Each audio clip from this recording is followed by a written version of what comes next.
Bonjour, bienvenue à NUP, un podcast pour penser la décolonisation de la santé depuis le continent africain. Je suis Oumi Thiongane, enseignante-chercheur à l'université Hassan Sek de Ziguinchor et officier en éthique de l'intelligence artificielle. Aujourd'hui, NUP reçoit le docteur Ibrahim Socé Fall, administrateur général de l'Institut Pasteur de Dakar au Sénégal et figure influente de la santé publique mondiale. Il a été directeur du programme mondial de l'OMS sur les maladies dites tropicales négligées. Il a notamment dirigé la réponse à la deuxième grande épidémie d'Ebola en République démocratique du Congo et copiloté la riposte humanitaire mondiale à la Covid-19. Aujourd'hui, il va nous parler des nouvelles règles de jeu de la santé mondiale et de l'ambition de souveraineté pharmaceutique portée par l'Union africaine et endossée par le Sénégal. Bonjour docteur. Bonjour docteur Thiongane. Merci de nous recevoir aujourd'hui pour NUP au sein même de votre Institut Pasteur. Quand on entre, on a une inscription à Pasteur, l'Afrique noire reconnaissante. C'est une inscription donc, qui figure au devant de l'institution. Et c'est un rappel important, il me semble, du rôle des pastoriens dans l'histoire impériale française, c'est-à-dire la colonisation de l'Afrique à travers la médecine occidentale, avec ce que cela a impliqué comme vision du monde ou du risque. Quelle est la part assumée, en fait, de cette histoire, du savoir et du pouvoir médical dans cette institution aujourd'hui? Merci beaucoup, vous touchez un point extrêmement important.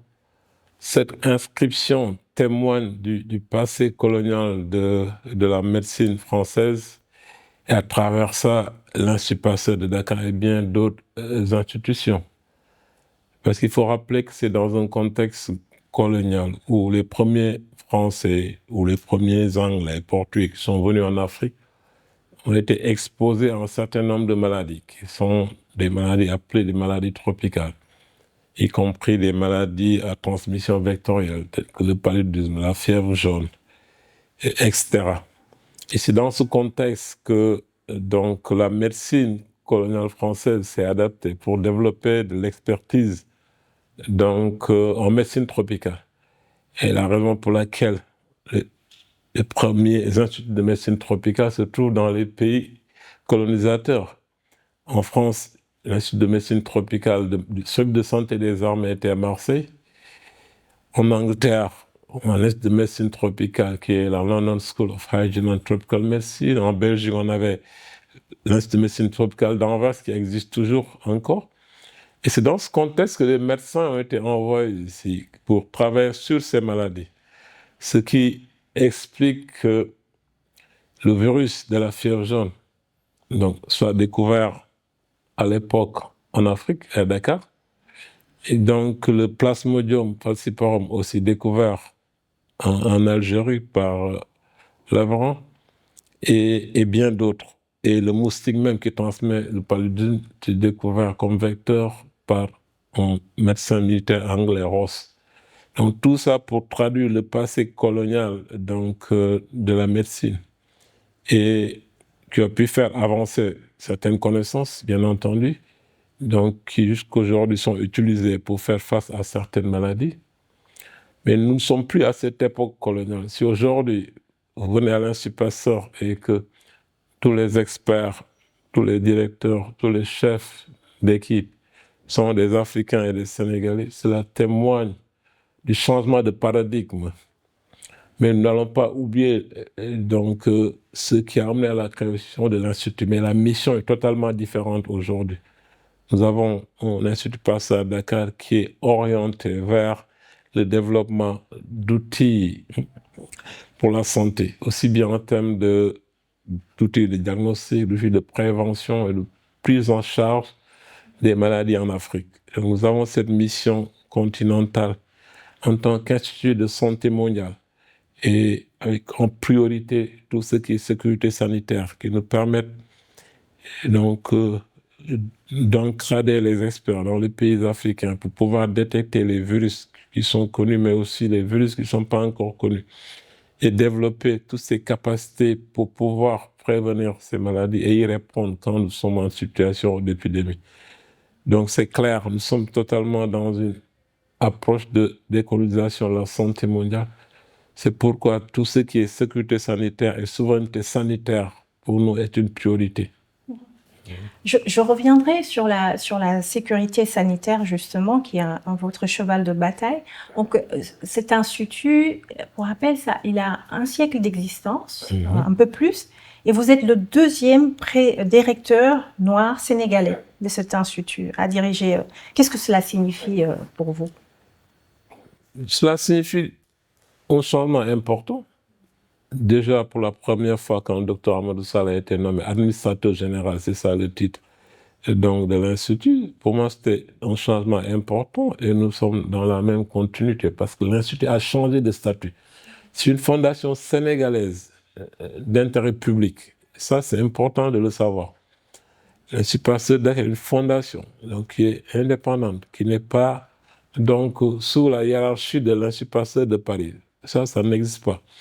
Nous sommes des chercheurs et des experts de santé publique indépendants.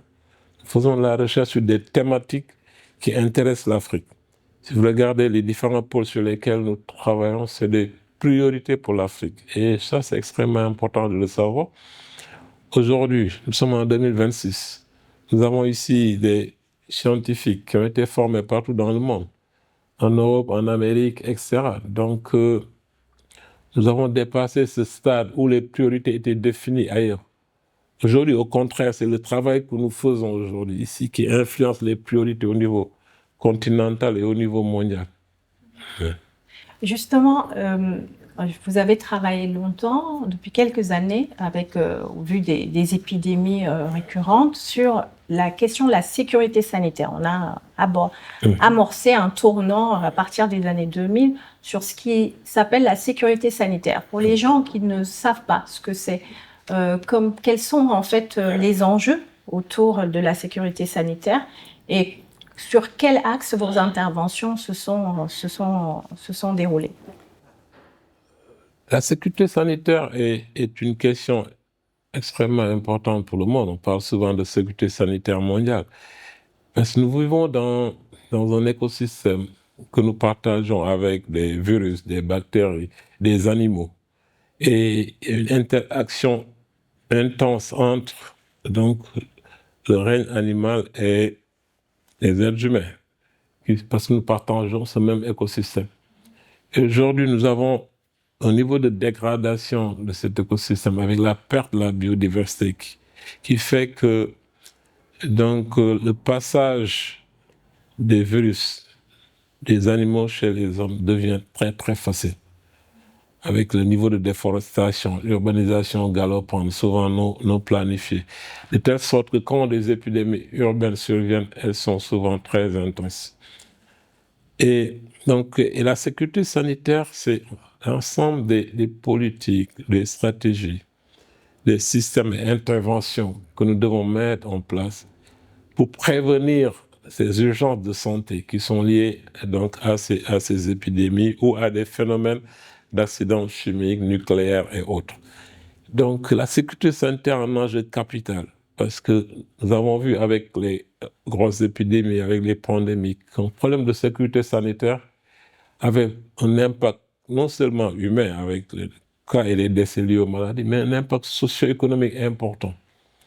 Des épidémies, des économies ont pu être freinées et reculer sur plusieurs années parce qu'il y a eu une grosse épidémie, une pandémie. Sur le plan social aussi, le niveau de désorganisation et l'impact sur la vie de la société est un fardeau extrêmement important. Raison pour laquelle nous devons investir dans la sécurité sanitaire pour pouvoir identifier les risques, pour pouvoir détecter les problèmes très tôt et les prendre en charge avant qu'ils ne deviennent des problèmes continentaux, des problèmes mondiaux. C'est tout l'enjeu de la sécurité sanitaire. Et souvent vous dites que c'est important de le faire et c'est important que ça soit endossé par un leadership africain. Donc des épidémiologistes de terrain, des virologues de terrain, soit issus en fait de l'intelligentsia scientifique africain.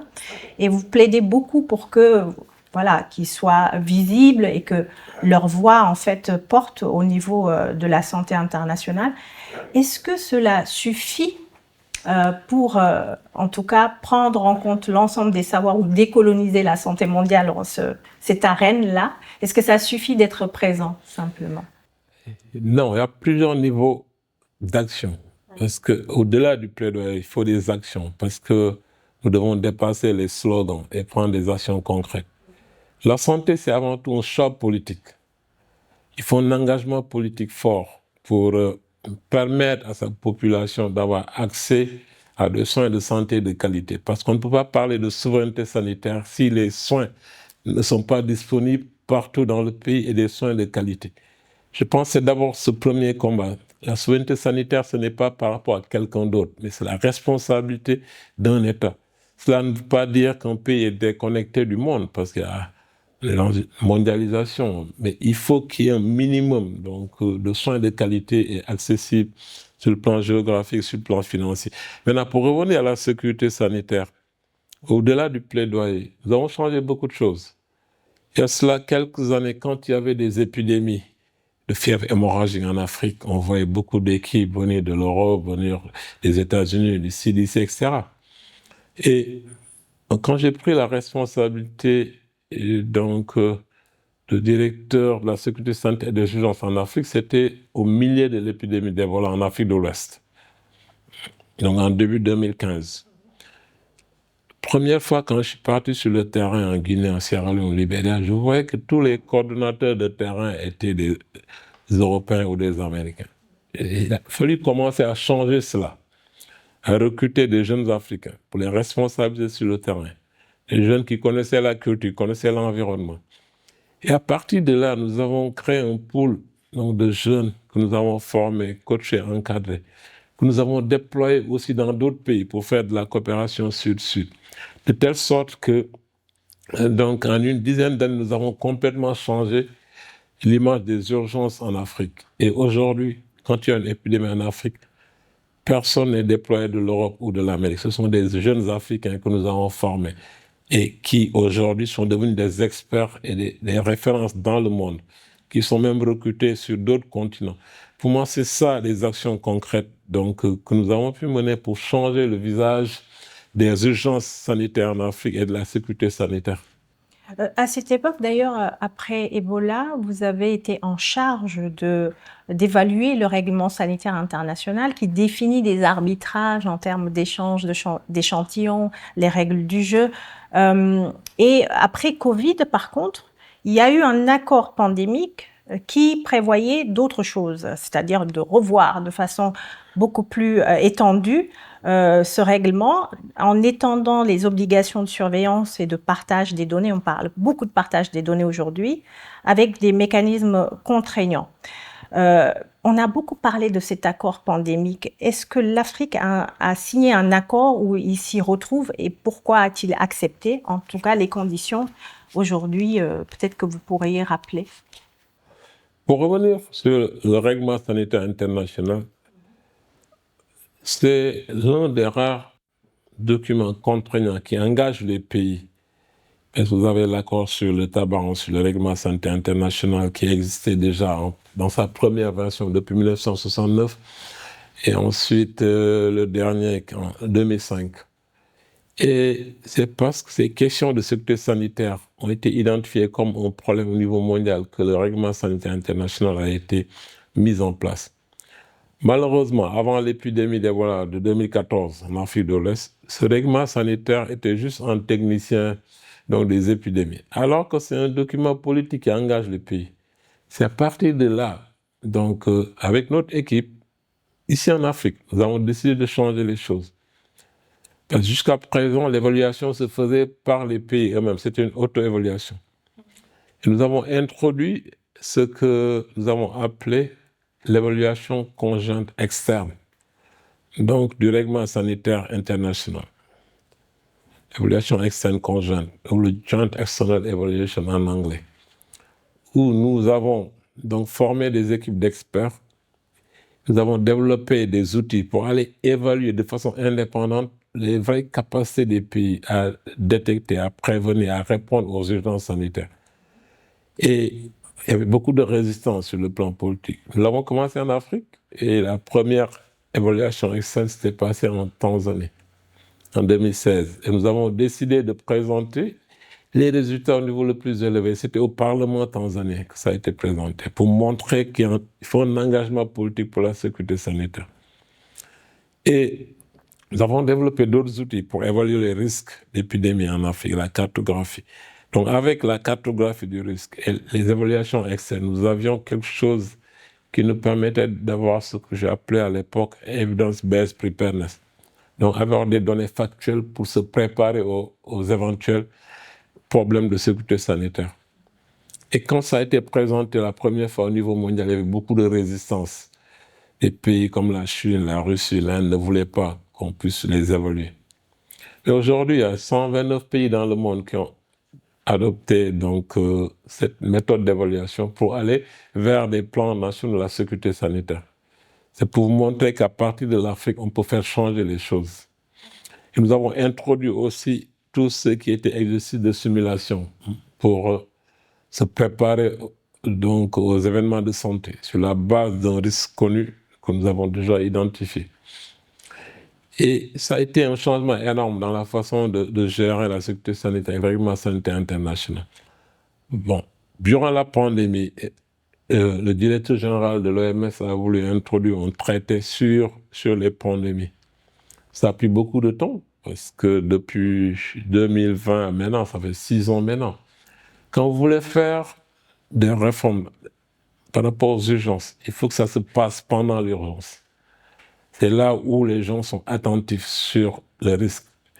Sinon, on tombe toujours sur ce cycle de panique et de négligence. Quand le monde entier panique, tout le monde se mobilise pour mettre des ressources pour lutter contre ces problèmes de sécurité sanitaire. Quand on dépasse cette phase aiguë, il y a encore de la négligence. Les priorités changent. Les pays ont tendance à investir dans beaucoup de choses. On a vu la guerre en Ukraine, d'autres conflits, et tout le monde se rue vers l'armement. On a vu les priorités de l'Union européenne maintenant en termes de défense. Donc, il est très difficile d'investir dans la santé immédiatement après ce genre de crise sanitaire. Aujourd'hui, les discussions sur le traité sur les pandémies ont perdu de l'attraction par rapport à tout ce qui se passe. Les discussions continuent encore. Normalement, le traité devait être finalisé en mai de cette année, lors de l'Assemblée mondiale de la santé. Mais vous voyez que des pays comme les États-Unis sont sortis déjà de l'OMS comme États membres. Ils sont en train de négocier leurs propres accords, donc des accords bilatéraux avec les pays et qui incluent des éléments sur l'échange, les partages d'échantillons et autres. Mais ce qu'il faut dire qu'aujourd'hui, avec l'avancée rapide de la science, que ce soit le traité pour les pandémies ou un autre traité, la question fondamentale n'est plus une question d'échantillons. Aujourd'hui, avec des fragments de séquençage, tous les chercheurs sont capables de travailler sur des vaccins, sur des tests de diagnostic et autres. Donc la science évolue beaucoup plus vite que ces négociations sur les traités. Et malheureusement, même si un traité sort cette année, est-ce que ce traité sera à jour par rapport à l'évolution de la science? C'est ça la question fondamentale. Mais ce traité, il ne portait pas seulement en fait sur les échantillons. Il y avait quand même la question de ce qu'on considère comme des biens communs, les vaccins. La pandémie Covid, elle a fracassé même l'idée de solidarité internationale, puisque on a vu les pays riches se thésauriser carrément les vaccins, fermer les frontières, négocier des contrats secrets. On a vu ce qui se passe pour l'Afrique du Sud, qui a payé ses vaccins plus chers que même des pays européens. Donc, vous avez tout de suite souligné le retrait américain des Nations Unies. Il y a aussi la réduction de financement de pays, même la France, l'Allemagne, l'effritement du multilatéralisme, vous l'avez évoqué un peu, la réduction du financement de l'Alliance mondiale du vaccin et de la vaccination, qu'on connaît comme Gavi. Est-ce que vous pensez justement que la solidarité internationale en santé telle qu'on l'a connue, elle est morte? Et si oui, est-ce que c'est nécessairement une mauvaise nouvelle pour nous, en fait, pour l'Afrique? Non, nous ne pouvons pas dire que la solidarité internationale, elle est morte, mais elle a toujours ses limites. Aujourd'hui, nous avons toujours le Fonds mondial qui finance la lutte contre le sida, la tuberculose et le paludisme. Nous avons Gavi qui finance les vaccins. Et ça, nous avons le fonds pandémique qui supporte la sécurité sanitaire. L'OMS continue à jouer son rôle, même si ses capacités sont limitées. Donc, nous ne pouvons pas dire que la solidarité internationale est morte. Mais en tant que pays, les pays africains doivent d'abord être en première ligne pour assurer leur sécurité sanitaire. Et tout ce qui viendra en termes de solidarité internationale sera un complément. Je le répète encore, la santé est un choix politique.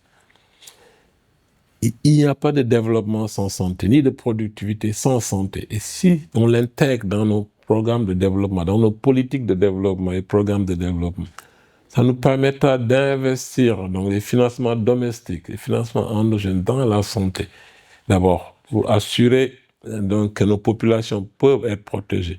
Cela veut dire que tout ce qui viendra par la solidarité internationale ne sera qu'un complément.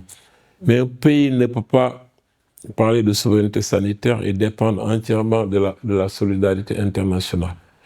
Et je donne un exemple simple. Quand on parle de sécurité en général, il n'y a aucun pays au monde qui va attendre que sa sécurité vienne d'ailleurs.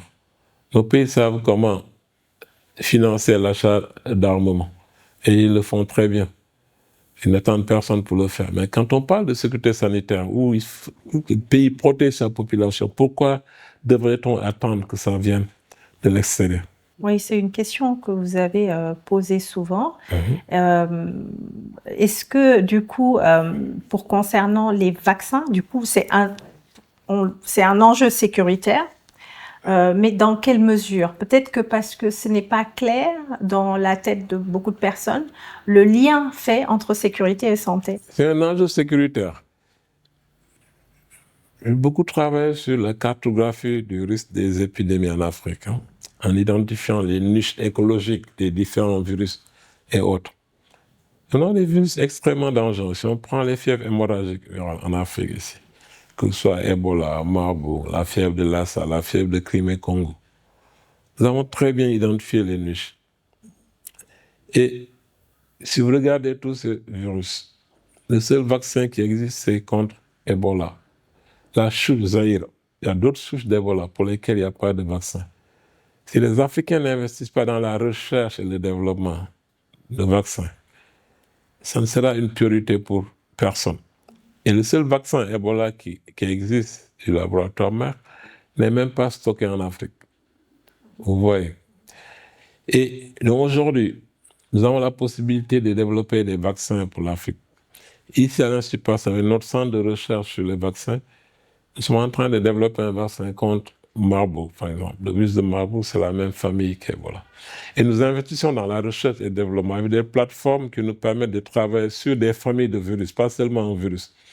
Cela veut dire que si on développe donc les plateformes et des antigènes contre un virus, nous travaillons sur la même famille de virus. Parce que nous ne savons pas quel est le virus qui sera responsable de la prochaine épidémie ou de la prochaine pandémie. Mais nous pouvons adapter très rapidement les outils qui existent et les candidats vaccins. Donc si vous prenez les arboviroses, donc les maladies qui sont transmises par les moustiques, c'est la même chose. Vous prenez la dengue, vous prenez le chikungunya, la fièvre jaune, etc. Donc aujourd'hui, nous avons la possibilité, au moins à l'Institut Pasteur de Dakar, de développer des vaccins par rapport à beaucoup de virus qui sont prévalents en Afrique et pas forcément prévalents sur d'autres continents. Et nous ne limitons pas aux vaccins parce que nous travaillons sur des tests diagnostiques aussi. Parce que la plupart de ces maladies, des maladies tropicales, n'ont pas de tests de diagnostic rapide. Même au-delà des maladies tropicales. Je vous donne juste l'exemple d'une maladie comme la rougeole, qui est partout dans le monde. Il n'existait pas de test de diagnostic rapide. Et le premier test de diagnostic rapide a été développé par l'Institut Pasteur de Dakar à travers notre entité qu'on appelle Diatropix. Et ça a été testé partout, avec les standards les plus élevés, jusqu'au Canada. Et nous avons déployé ce test jusqu'à Gaza, parce que l'OMS en avait besoin. Cela vous donne un exemple de ce qui peut se faire en Afrique, quand on parle de souveraineté sanitaire. Il est extrêmement important, nos pays investissent dans la recherche et le développement. Jusqu'à présent, c'est moins de 2% la recherche dans le domaine biomédical qui se passe en Afrique. Et c'est moins d'1% des vaccins consommés en Afrique qui sont produits en Afrique.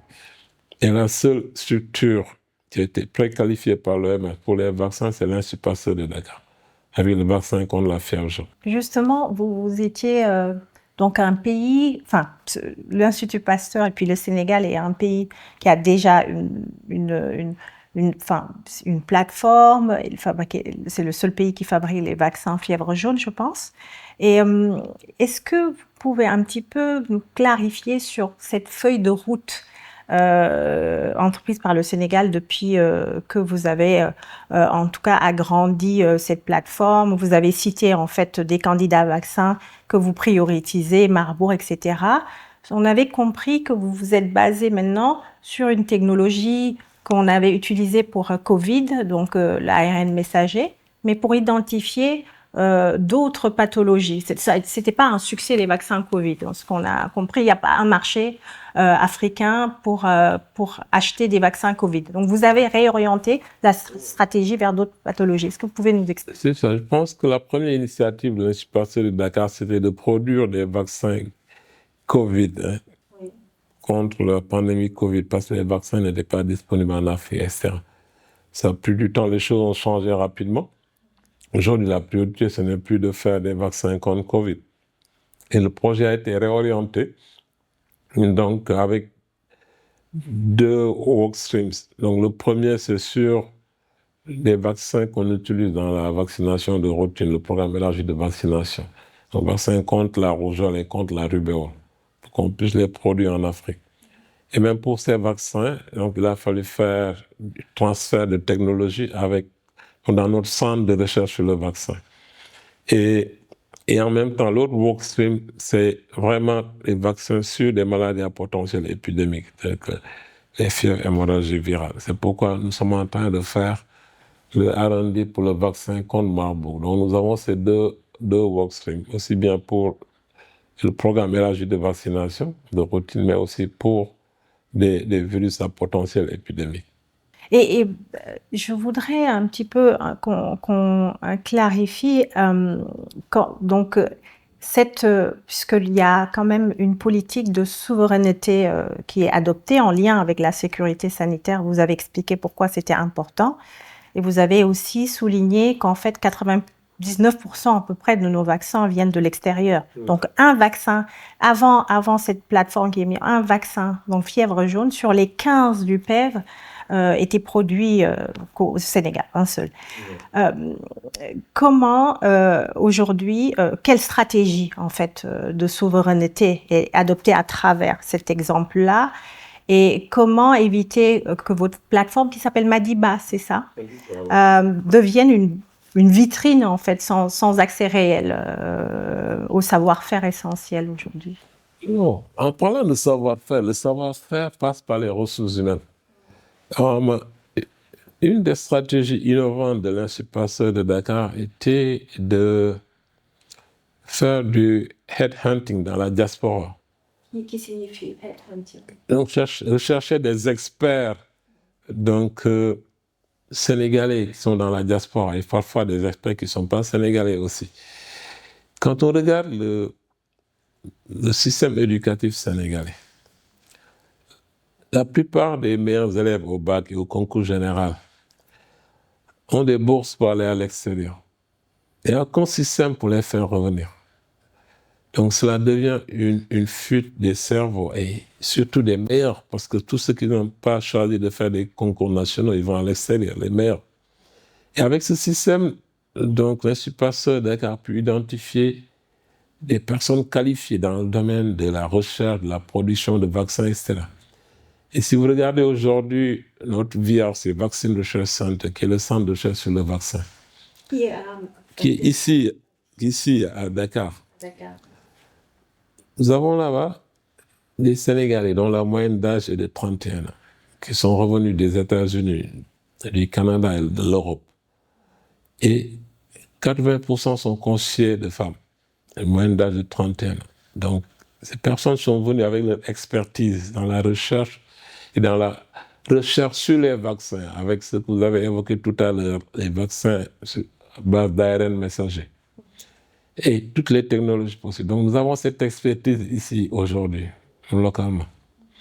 Donc, quand vous allez à Diamniadio, tous ceux qui ont été recrutés à Diamniadio, la majorité aussi, c'est le même profil. Les gens qui étaient dans l'industrie pharmaceutique au niveau international et qui ont été recrutés pour revenir au Sénégal.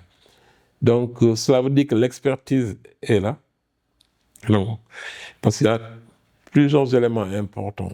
Le talent d'abord, il faut l'avoir pour pouvoir faire ce travail et avoir les investissements qu'il faut pour mettre en place l'infrastructure. Donc, nous sommes résolument engagés vers donc, la vraie production, pas seulement un slogan ou une vitrine pour visiter. Ça, c'est extrêmement important. Et nous sommes... L'expertise que nous avons aujourd'hui au Sénégal à travers l'Institut Pasteur de Dakar, depuis la recherche jusqu'à la production, une expertise unique dans cet environnement en Afrique. Et même quand vous allez dans les pays développés, vous n'allez pas trouver cette expertise regroupée au sein d'une même institution. Vous avez des chercheurs ici en virologie, en immunologie, en microbiologie, en entomologie, et qui travaillent avec d'autres chercheurs qui font la recherche et développement pour le développement du vaccin, d'autres qui font la recherche et développement pour les tests de diagnostic. Et dans cette chaîne, nous avons une biobanque, qui est la seule biobanque en Afrique avec 2 certifications nécessaires. Et à la chaîne, tout ça aboutit à la production de tests de diagnostic et à la production de vaccins. Donc c'est un écosystème unique avec une chaîne de valeur qu'il est difficile de rencontrer ailleurs.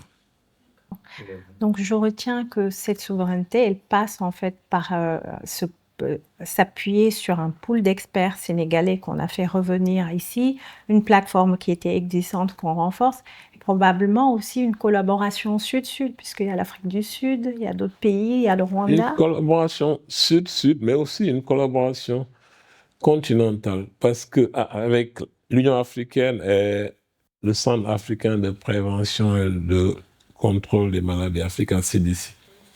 Aujourd'hui, l'Institut Pasteur de Dakar est un centre d'excellence pour tout ce qui est la formation à la bioproduction. Nous avons un professionnel de formation qu'on appelle le Madiba Workforce Development, où nous formons des experts d'autres pays à ces métiers de la manufacture, la biomanufacture. Et Madiba, c'est Workforce Development, c'est aussi à Diamniadio, et nous avons installé une usine qui n'est là que pour la formation, qui est différente de l'usine de Madiba. Toutes les installations industrielles sont dans ce centre de formation, parce que c'est une formation très, très pratique. Donc ça, c'est important. Et donc, en tant que centre d'excellence de l'Union africaine, de l'Africa CDC, nous avons donc la possibilité de cette coopération sud-sud, parce qu'il y a beaucoup d'experts des autres pays africains qui viennent ici. Mais au-delà de ça, les experts de l'Institut Pasteur de Dakar ont été déployés dans plus de 40 pays dans le passé pour lutter contre les épidémies les plus dangereuses. Jusqu'en Angola, contre la fièvre jaune, jusqu'au Congo, contre Ebola, au Niger, fièvre de la vallée, jusqu'au Brésil pour Zika, pour les former au diagnostic de Zika. Ouais. Donc la coopération sud-sud, elle est vraiment là. Et nous travaillons beaucoup avec aussi l'Indonésie, donc avec Biopharma qui est en Indonésie et qui est un partenaire aussi privilégié parce qu'ils ont développé beaucoup de vaccins aussi sur lesquels nous voulons travailler avec eux. Très bien. Docteur Ibrahima Socé Fall, je vous remercie pour cette conversation NDUP. Rendez-vous au mois prochain pour un nouvel épisode de NDUP. Merci à vous pour la visite. Merci pour la conversation.